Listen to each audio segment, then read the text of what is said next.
खान साहब अकोमोडेटिव नहीं है ये। यहाँ पे जब चर्चा हो रही है तो बहुत गुडी गुडी नजर आ रहा है कि सब गुलाब खिले हैं बागों में, कोई टकराव नहीं है, एक फूल शरीयत का है, एक फूल संविधान का है।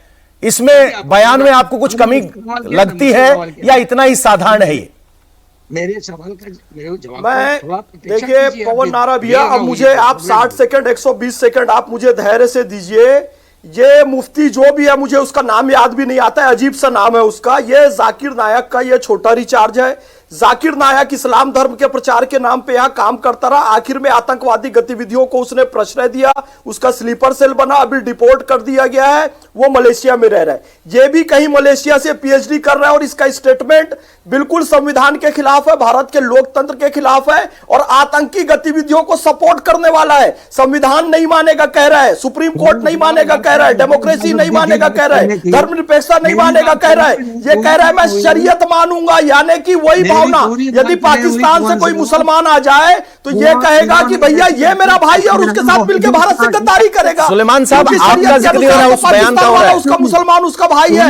और ऐसे ही घटिया और गलीज किस्म के लोगों के लिए पाकिस्तान बनाया गया था, जो ये कहते थे कि हम हिंदुओं के साथ नहीं रह सकते, हम गाय का सम्मान नहीं कर सकते, हम भारतीय संस्कृति का सम्मान नहीं कर सकते, हम वंदे मातरम नहीं गा सकते, हम राष्ट्रगान नहीं गा सकते और हिंदुओं के साथ नहीं रह सकते कहा था। तो पाकिस्तान ले लिया ना भाई। तो ये जो कट्टरपंथी मौलाना जो ये जावेद अख्तर के साथ डिबेट किया था, इनफाइनाइट रिग्रेस ऑफ कॉजेस, पूरी जिंदगी में मदरसे के किसी एक मौलाना ने इंग्लिश शब्द बोला, उसको लेके कूद रहे हैं ये लोग। मौलाना ने अंग्रेजी बोला, मौलाना ने अंग्रेजी बोला, यानी कि प्रूफ कर दिया कि मौलाना कभी अंग्रेजी बोल ही नहीं सकता। रशीदी साहब है क्लियर कट आतंकियों का स्लीपर सेल है। रशीदी साहब, इस पर कार्रवाई होनी चाहिए, आपके लिए की तरह डिपोर्ट किया जाना चाहिए और मौलाना साजिद रशीदी और यहाँ मोहम्मद सुलेमान साहब जो बैठकर उसका सपोर्ट कर रहे हैं, कहीं ना कहीं ये सब भी आतंकवादियों को स्लीपर सेल का काम कर रहे हैं। बांग्लादेश को इनडायरेक्टली सपोर्ट करते हैं, पाकिस्तान को इनडायरेक्टली सपोर्ट करते हैं और भारत के खिलाफ सबूत यूएनओ में देते हैं कि भारत में देखो। एक मिनट, साजिद रशीदी से आप ज्यादा अरे पर्सनल हो रहे हैं, ऐसा ठीक नहीं है। इंडोनेशिया साजिद रशीदी साहब, आपके दो आंखों के बयान पर शायद ही किसी को आपत्ति हो, लेकिन क्या मौलाना के उस बयान पर आपको आपत्ति नहीं लगती जो कह रहे हैं कि अगर टकराव हो तो पहले वो उस पर अपना स्टैंड कीजिए? मोहम्मद फैज खान साहब कह रहे हैं आप तो समर्थक कर रहे हैं स्लीपर सेल के तौर पर। मैं कर रहा हूं पवन भाई एक बात सुनिए। देखिए, आपने कहा रशीदी से ये नाराज हो रहे हैं, मैं एक मिसाल देता हूं आपको। कौवे के कोसने से ढोर नहीं मरा करते, सुनी होगी आपने गांव देहात की मिसाल।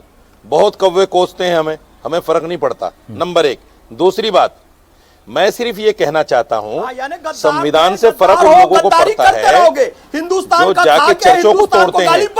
संविधान से फर्क उनको पड़ता है, उनकी तारीफ करते हो। पाकिस्तान तुम्हारा बाप लगते हैं, उनकी तारीफ करते हो। तुम्हारी औकात नहीं है कुछ भी बात करने की ज्यादा। हाँ, यहाँ करे हो तो यहाँ भाई क्या है ये? सीधी सी बात। फैज खान साहब एक बार सुन लीजिए उनको, क्या है? आपने आरोप लगाए उन पे, उनको थोड़ा पक्ष रखने दीजिए। देखना किसकी। फैज खान साहब रुकिए जरा।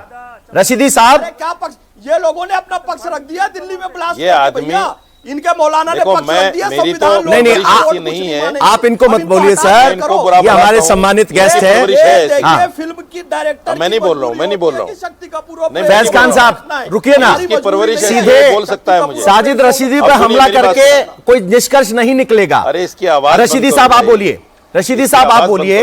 सवाल ये है कि क्या जब ऐसे बयान आते हैं तो आप जैसे लोगों की जिम्मेदारी नहीं है कि उसकी मजम्मत की जाए? हिंदुस्तान जिंदाबाद था है और रहेगा, चाहे जिंदा रहे चाहे मर जाए। पवन भाई, मेरी बात एक समझ में नहीं आती। आप मुझे बताइए, जो आदमी खड़ा होकर ये कहे कि ये देश हिंदू राष्ट्र है, तो ये क्या संविधान के खिलाफ नहीं है?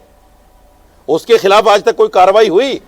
और बाकायदा जल्दी से जुलूस निकलते हैं, बाकायदा यात्रा निकलती है कि संवैधानिक है ये देश हमारा। कल भी मोहन भागवत जी का एक बयान आया कि ये देश हिंदू राष्ट्र है, इसमें कोई शक ही नहीं है। हिंदू की तो डेफिनेशन ही है, जीवन पद्धति है। क्या इनके खिलाफ कार्रवाई नहीं होनी चाहिए? सर, हिंदी को तो डेफिनेशन ही है कि हिंदू जीवन पद्धति है। आपकी पूजा पद्धति अलग हो सकती है, तो हिंदुस्तान में रहने वाला हर कोई हिंदुस्तानी है। पवन भाई देखो किस तरह डिफाइन कर रहे हैं आप उसको। हाँ। देखिए कैसे जस्टिफाई कर रहे हैं उसको आप, क्योंकि वो हिंदू बोल रहे हैं और इधर पकड़ रहे हैं हमें, चूंकि हम मुसलमान बोल रहे हैं। यही तो फर्क है। नहीं, फर्क मैं बताता हूं आपको। हिंदू वसुधैव कुटुंबकम की बात करता है संविधान की प्रस्तावना लेकिन में इस देश को हिंदू अगर राष्ट्र नहीं कहा जा सकता। अगर शरीयत की बात होती है तो वहां काफिर का शब्द आ जाता है। अगर इस्लाम को नहीं मानते तो आपको जीने का अधिकार नहीं, कन्वर्ट होना पड़ेगा। दिक्कत उस बात पे आती है।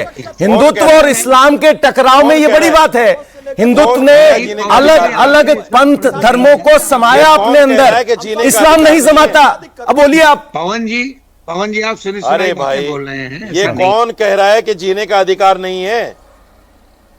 सऊदी में मुसलमान रहते हैं, बांग्लादेश कतर में मुसलमान रहते हैं, बहरीन में मुसलमान रहते हैं, दुबई में मुसलमान रहते हैं, ओमान में हिंदू रहते हैं, सारे मुस्लिम मुल्कों में हिंदू रहते हैं। कौन भगा रहा है उनको? बताइए कौन भगा रहा है? कोई नहीं भगाता उनको। हिंदू मुसलमान एक साथ मिलकर रह रहे हैं। ये जनरल आसिम मुनीर का जो बयान था, हिंदू मुसलमान साथ नहीं रह सकते, इसको बजरंग दल, विश्व हिंदू परिषद नहीं, इसको आगे बढ़ा रहा है। इसको सोचो आप, 580 दलितों का कत्ल कर दिया गया। फैज खान साहब ये कह रहे हैं कि अगर हिंदू राष्ट्र की बात हो सकती है तो शरीयत की बात भी हो सकती है। योगदान देते हैं, चोरी नहीं करते हैं, वहां पर जाकर भीख नहीं मांगते हैं जैसे पाकिस्तानी जाकर सऊदी में भीख मांगते हैं। 10,000 भिखारी पकड़ा है सऊदी अरब से पाकिस्तानी, यहां से घुसपैठिए पकड़ा रहे हैं, सारे रोहिंग्या और बांग्लादेशी। भारतीय यदि गल्फ में रहते हैं तो वहां की अर्थव्यवस्था में योगदान देते हैं, चोरी करने नहीं जाते हैं जैसे कि रोहिंग्या बांग्लादेशी आते हैं।